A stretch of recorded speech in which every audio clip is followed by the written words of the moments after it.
ಆಚಿ ಮಸಾಲ. ಎಂತ ಅಡಿಗೆಯ ರುಚಿಯಾಗೋ ರಹಸ್ಯವು 20 ರೂಪಾಯಿ.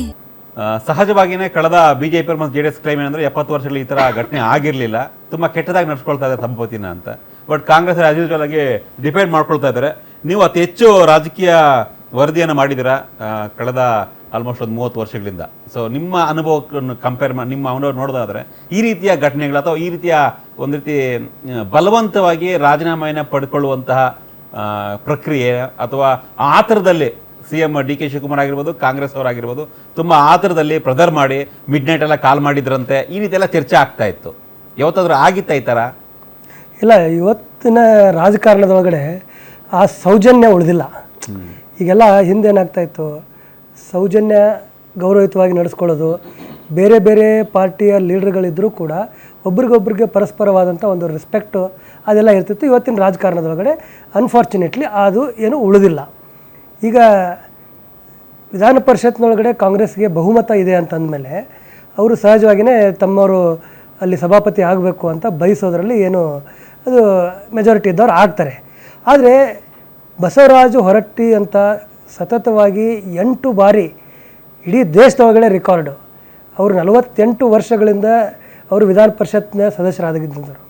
ಅಂಥವ್ರ ಜೊತೆಗೆ ನೀವು ಡೀಲ್ ಮಾಡ್ತಾ ಇರಬೇಕಾದ್ರೆ ನೀವು ಸ್ವಲ್ಪ ಅವ್ರನ್ನ ವಿಶ್ವಾಸಕ್ಕೆ ತಗೊಂಡು ನೀವು ಅವ್ರನ್ನ ಕಂಟಿನ್ಯೂ ಮಾಡೋದು ಬೇಕಾಗಿಲ್ಲ, ಮೋಸ್ಟ್ಲಿ ಅದನ್ನು ಮಾಡುವಂಥ ಸ್ಥಿತಿ ಇಲ್ಲ. ಆದರೆ ಅವ್ರನ್ನ ವಿಶ್ವಾಸಕ್ಕೆ ತಗೊಂಡು ಅವ್ರೇನೋ ಟೈಮ್ ಕೇಳ್ತಾ ಇದ್ದಾರೆ, ಆ ಟೈಮ್ ಕೊಟ್ಟು ಇದನ್ನು ಸ್ವಲ್ಪ ಸ್ಮೂತಾಗಿ ಹ್ಯಾಂಡಲ್ ಮಾಡ್ಬೋದಾಗಿತ್ತು ಅಂತ ನನಗನ್ನಿಸ್ತಾ ಇದೆ. ಈಗ ಅದಕ್ಕೆ ಕಾರಣ ಏನು ಅಂತಂದರೆ DK ಶಿವಕುಮಾರ್ ಅವರ ಒಂದು ರಾಜಕಾರಣದ ಶೈಲಿ, ಕಾರ್ಯಶೈಲಿ ಬೇರೆ. ಎಲ್ಲ ರಾಜಕಾರಣಿಗಳದ್ದು ಬೇರೆ ಬೇರೆ ರೀತಿ ಇರ್ತದೆ, ಒಬ್ಬರ ಥರ ಒಬ್ಬರು ಇರಲ್ಲ. DK ಶಿವಕುಮಾರ್ ಅವರು ಅಧಿಕಾರ ಸಿಗದೇ ಇದ್ದರೆ ಅದನ್ನು ಒದ್ದು ತೊಗೊಳ್ಬೇಕು ಅಂತನ್ನುವಂಥ ಸ್ವಭಾವದವರು.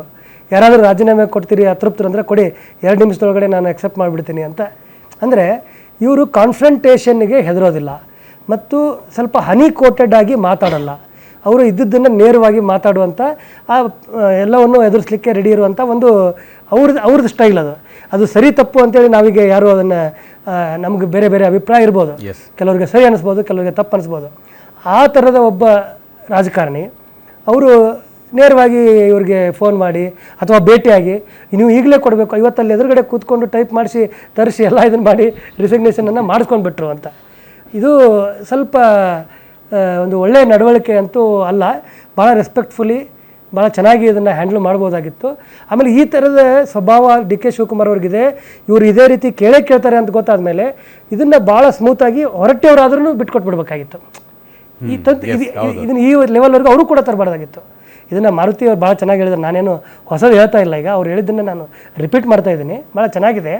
ಅದೇ ರೀತಿ ಇಬ್ಬರೂ ಕೂಡ ಸ್ವಲ್ಪ ಇಲ್ಲಿ ತಪ್ಪು ಮಾಡಿದ್ರು ಅನ್ಸುತ್ತೆ. ಬಟ್ ಹೆಚ್ಚು ತಪ್ಪು ನಾನು ಹೇಳೋದು ಸರ್ಕಾರದ ಕಡೆನೇ ಆಯಿತು. ಸರ್ಕಾರ ಇದನ್ನು ಸ್ಮೂತಾಗಿ ಹ್ಯಾಂಡಲ್ ಮಾಡಬೇಕಾಗಿತ್ತು, ಅವ್ರಿಗೊಂದು ಅವಕಾಶ ಕೊಡಬೇಕಾಗಿತ್ತು. 14ನೇ ತಾರೀಕಿನವರೆಗೂ ಟೈಮ್ ಕೇಳ್ತಾ ಇದ್ದಾರೆ ಅವರು, ನಾನು ಕಂಟಿನ್ಯೂ ಮಾಡಿ ಅಂತ ಕೇಳ್ತಾ ಇಲ್ಲ, 14ನೇ ತಾರೀಕಿನವರೆಗೂ ಟೈಮ್ ಕೇಳ್ತಾ ಇದ್ದಾರೆ, ಕೊಡಬೇಕಾಗಿತ್ತು. ಸ್ವಲ್ಪ ಎಡವಿದ್ರು ಅಂತ ಅನಿಸ್ತಾ ಇದೆ. ಆ ಥರ ಮಾಡ್ಕೊಂಡ್ಬಿಟ್ರು ಅಂತ ಆ ಥರ ಮಾಡಿದ್ರು. ಎಸ್ ಕುಮಾರ್ ಅವರು 14ನೇ ಟೈಮ್ ಕೊಡ್ತಿದ್ರು, ನಾನೇನು ಕಂಟಿನ್ಯೂ ಆಗಲ್ಲ, ಇನ್ನು 4 ದಿನ ಟೈಮ್ ಕೊಡ್ರಪ್ಪ ಸಾಕು, ಮತ್ತೆ ರಿಸೈನ್ ಮಾಡೋಗ್ತೀನಿ, ಗೌರವಿತವಾಗಿ ಹೋಗ್ತೀನಿ ನಾನು. ಈಗ ಅಗೌರವದಿಂದ ನಡೆಸ್ಕೊಂಡಿರೋದು ಎಲ್ಲಿದೆ? ಸ್ವತಃ ಅವರೇ ರಾಜೀನಾಮಾ ಪತ್ರಕ್ಕೆ ಸೈನ್ ಹಾಕಿರುವಾಗ ಅಗೌರವದಿಂದ ಎಲ್ಲಿ ನಡೆಸ್ಕೊಂಡಿದ್ದೇವೆ? ಇದು ಕಳೆದ ಹಲವಾರು ದಿನಗಳಿಂದ ಇದು ವಿಚಾರ ಚರ್ಚೆ ಆಗ್ತಿದೆ. ಸ್ವತಃ ಅವರಿಗೆ ಸಂಖ್ಯೆ ಗೊತ್ತಿದೆ. ನನ್ನನ್ನು ರಕ್ಷಣೆ ಮಾಡ್ಕೊಳ್ಳೋಕ್ಕೆ ಇಂಥವ್ರು ಇದ್ದರೆ ಆಗ್ತಿದ್ದೆ ಅನ್ನೋ ಮಾತುಗಳನ್ನು ಚರ್ಚೆ ಮಾಡಿದ್ದಾರೆ ಅಂತಲೂ ನೀವೇ ಹೇಳಿದ್ದೀರಿ. ರಕ್ಷಣೆ ಮಾಡ್ಕೊಳ್ಳೋದು ಅಥವಾ ಈಗಿನ ಕೇಂದ್ರ ಸರ್ಕಾರ ಯಾರ್ಯಾರ ವಿಚಾರದಲ್ಲಿ ಏನೇನು ನಡ್ಕೊಂಡಿದೆ ಅಂತ ಕಳೆದ 13 ವರ್ಷದಿಂದ ನೋಡ್ಕೊಂಬರೋದಾದರೆ ನಾವು ಅಂಥ ದೊಡ್ಡ ಮುಜುಗರಕ್ಕೊಳಗಾಗೋಂಗೆ ಅವ್ರನ್ನ ನಡೆಸ್ಕೊಂಡಿಲ್ಲ.